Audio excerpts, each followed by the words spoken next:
Friend, आज की video में हम बात करेंगे प्रेगनेंसी में फीवर, टाइफाइड फीवर का बेस्ट ट्रीटमेंट। प्रेगनेंसी के समय जब महिलाओं को फीवर आता है तो उनके माइंड में तरह तरह के सवाल चलते हैं कि फीवर में कौन सी मेडिसिन सेफ रहती है। और प्रेगनेंसी के समय ज़्यादातर महिलाओं को टाइफाइड फीवर के सिम्टम्स होते हैं। और टाइफाइड जब पॉजिटिव आता है तो महिलाएं डॉक्टर के पास जाती हैं, तो उनको डॉक्टर कौन कौन सा ट्रीटमेंट प्रिस्क्राइब करते हैं। नॉर्मल चीज़, अगर किसी भी आम इंसान को फीवर आ जाता है तो वह मेडिकल स्टोर या किसी भी जनरल डॉक्टर से मेडिसिन ले लेते हैं और उनमें कोई भी रिस्क नहीं रहता। लेकिन प्रेगनेंसी के समय अगर आप कोई टैबलेट या कोई ज़्यादा पावर की टैबलेट लेते हैं या जनरली मेडिसिन यूज करते हैं तो आपके बच्चे पर उसका काफ़ी साइड इफेक्ट भी देखने को मिल जाता है।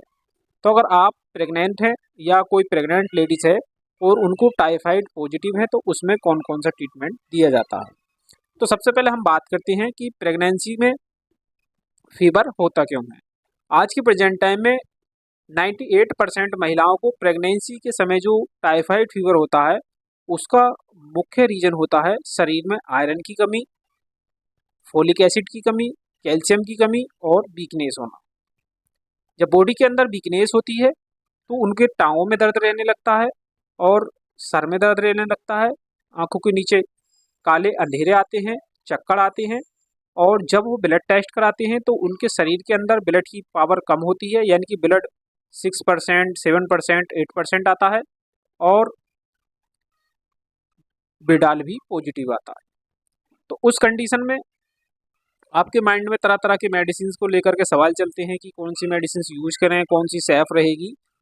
तो सबसे पहले समझ लीजिए, फीवर एक संकेत है। अगर आपकी बॉडी में कोई बीमारी अंदर प्रवेश कर रही है तो बुखार आपको एक संकेत देता है कि आप सतर्क हो जाइए, आपके शरीर में कोई बीमारी घुस रही है।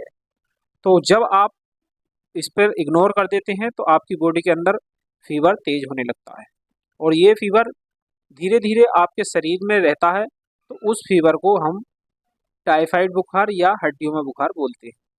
प्रेग्नेंट लेडी को अधिकतर ये फीवर शरीर में वीकनेस होने से, आयरन की कमी होने से और वीकनेस से होता है। नॉर्मली अगर किसी भी पेशेंट को फीवर आ जाता है तो वह कालपोल 500 mg, 650 mg, डोलो आदि टैबलेट यूज करते हैं और वह उनका फीवर ठीक हो जाता है। अगर एक प्रेग्नेंस लेडीज़ है जिसको मान लीजिए कि प्रेगनेंसी 6 मंथ की है और उसको टाइफाइड पॉजिटिव आ रहा है तो उस कंडीशन में कौन सी मेडिसिन यूज कर सकते हैं।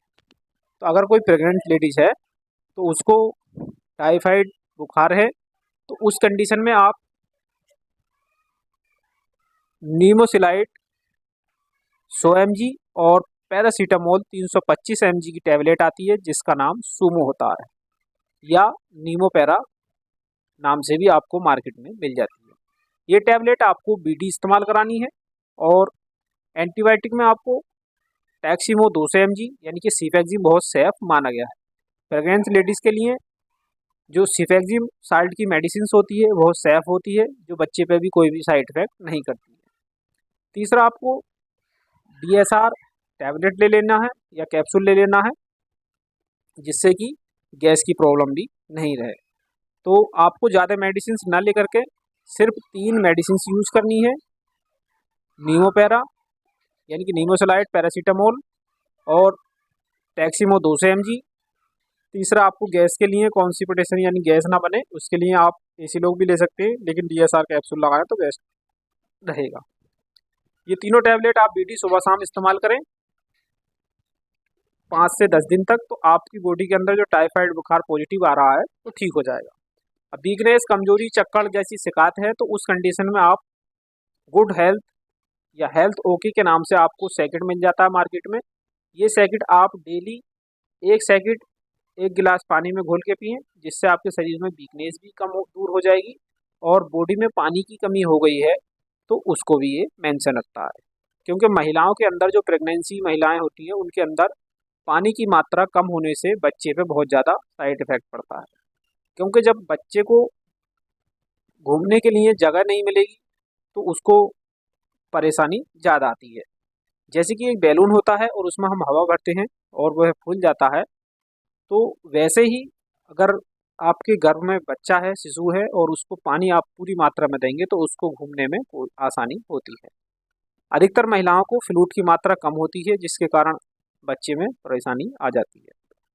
तो अगर आपको प्रेगनेंसी के समय टाइफाइड पॉजिटिव आ रहा है तब आप ये मेडिसिन यूज करें।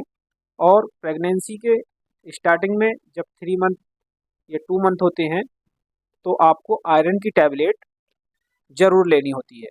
अगर आप आयरन की टैबलेट लेंगे तो आपके शरीर के अंदर ब्लड की मात्रा कम नहीं होगी।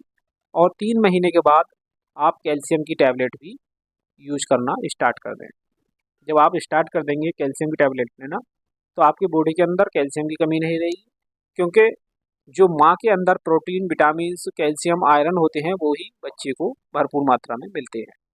तो आप प्रेगनेंसी में कम से कम मेडिसिन यूज करें और अपने डाइट पर विशेष ध्यान रखें।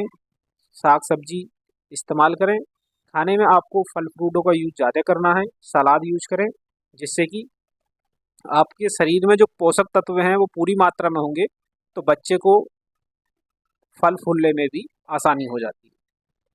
और प्रेगनेंसी के समय आपको कुछ बातें विशेष ध्यान रखनी चाहिए, जैसे कि 1 माह से 3 महीने तक आपको प्रेगनेंसी में एक अल्ट्रासाउंड कराना चाहिए, बहुत ही ज़रूरी, जिससे कि ये पता चल जाता है कि एक्टोपिक प्रेगनेंसी तो नहीं, एयरली प्रेगनेंसी तो नहीं, या आपका बच्चा जो गर्भ में है उसकी क्या कंडीशन है।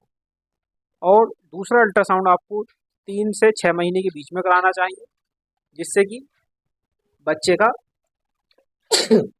ग्रोथ पता चल जाता। तीसरा अल्ट्रासाउंड आपको 8 महीने कंप्लीट हो जाएं तब आप कराएं कि आपको डिलीवरी में कितना समय रह गया है और आपकी बॉडी के अंदर फ्लूइड की मात्रा कितनी है। बच्चे की पल्स रेट भी पता चल जाती है, हार्ट बीट, कि हार्ट बीट कितनी आ रही है। तो ये 3 अल्ट्रासाउंड आपको विशेष कराने चाहिए। और समय समय पर आप अपना ब्लड टेस्ट HB कराएं, जिससे आपका शरीर में ये पता चल जाए कि HB की मात्रा कम तो नहीं हो रही है। आप अनार का जूस, मौसमी का जूस भी इस्तेमाल करते रहें, जिससे कि शरीर में वीकनेस नहीं रहे।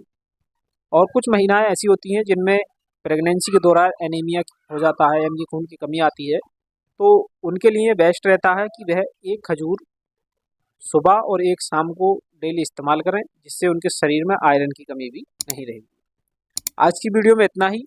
आगे भी इसी तरीके की और भी वीडियो पाने के लिए हमारे चैनल को लाइक, शेयर, सब्सक्राइब करना नहीं भूलें।